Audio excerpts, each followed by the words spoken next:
Well, here we are. The first real video for a channel called Stables of the Apocalypse. I've said I plan to talk about and explain apocalyptic topics, from millennia-old beliefs to recent video games. So, what's first? Well, first things first, I'm afraid. I have to ask, what does apocalypse even mean? No, really, what do you think of when you hear the word apocalypse? I'll wait. All right, we don't have forever. Likely you thought of something terrible. Disasters, world wars, plagues, dead bodies piling up, fire from heaven, demons wandering loose, hell on earth, or remembering that one really dumb thing you said 5 years ago. I know, it was awful. But none of that is actually what apocalypse means. At least, not what it originally meant. Here, let me show you something. Glorious, right? Okay, I know. It isn't much to look at. And who on the internet doesn't love tedious definition charts? But please, bear with me. When we talk about the apocalypse and related subjects, there are a lot of words that get thrown around that many people think they understand, but which can get confusing if used interchangeably. So I made this to help sort out a few of the more popular concepts.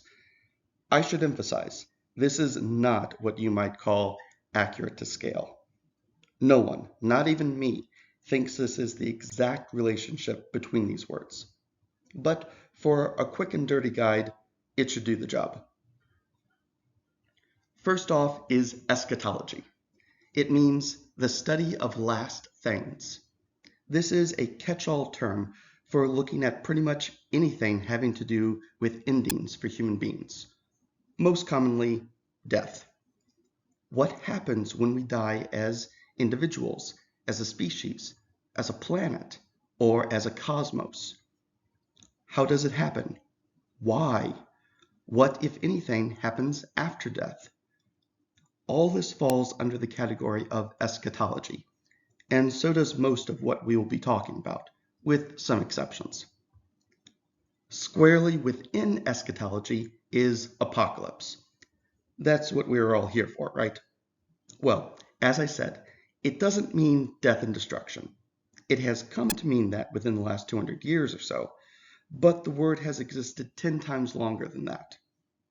Apocalypse means revelation, that is, an unveiling or an uncovering of something that is hidden or secret. In a religious context, it is God peeling away the shroud that separates His perfect foreknowledge from our limited understanding and giving us, or a few select visionaries, a sneak peek at truth.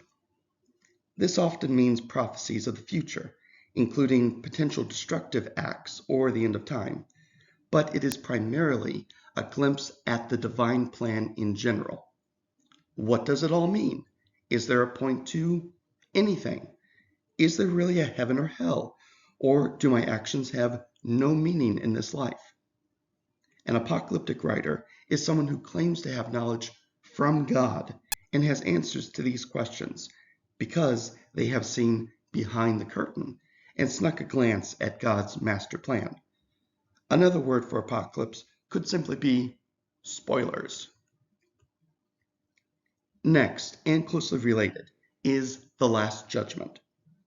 For Christianity, and forgive me, I am mostly speaking in the context of that tradition, though some of these concepts loosely relate to others as well.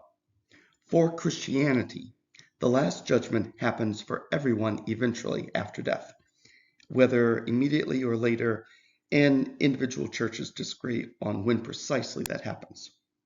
But it is a final, unchangeable decision. This is where the question of good and evil comes in. It is a moral verdict. All the moral questions of life, especially why does evil exist and why do bad things happen to good people? All these questions are finally answered perfectly.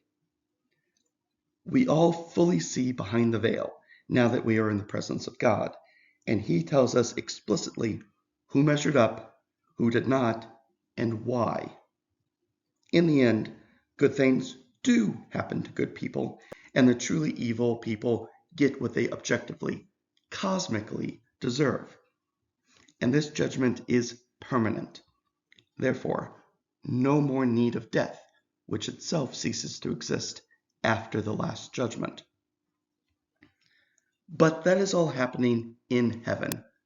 What about on earth? For that, there is the millennium.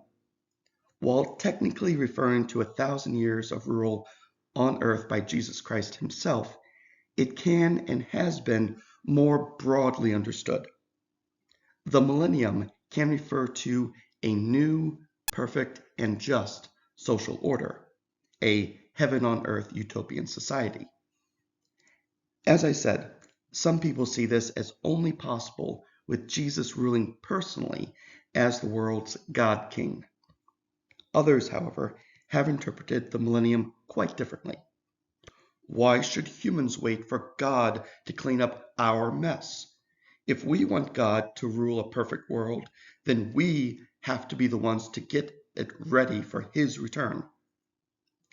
Such groups that believe Jesus will return only after a period of human-made peace on earth are usually called post-millennialists, since they think God wants us to prove we can keep our house neat for at least 1,000 years before he considers stopping by.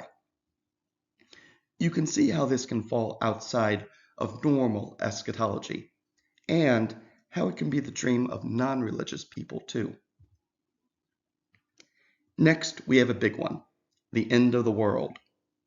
This is what most people think of when they use the word apocalypse.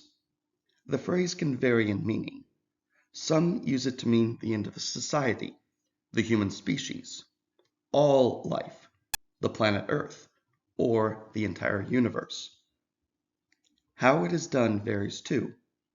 Supernatural, natural, or human causes could cause the end of the world. But fundamentally, this is an existential crisis with a high body count. Will there be any meaning behind the end of the world? Or will it all prove meaningless? That isn't clear, hence why it is not completely within my overarching eschatology category. Finally, we have a word lots of you have heard, Armageddon. In the New Testament, this refers to a specific location, Megiddo, where a battle is supposed to be fought. More broadly, however, the Battle of Armageddon typically signifies the last battle. One last decisive clash between the forces of good and the forces of evil. It is, truly, the war that ends war. When such a conflict exists in religions or in culture, almost always such a battle is the physical enactment of a spiritual truth. Good beats evil. In many Christian churches, this is the point where the meek and humble Jesus climbs off the cross and becomes Christ, the glorious conqueror. It is the turning point of all history. After this battle, evil will wither and vanish. At least, that's the promise.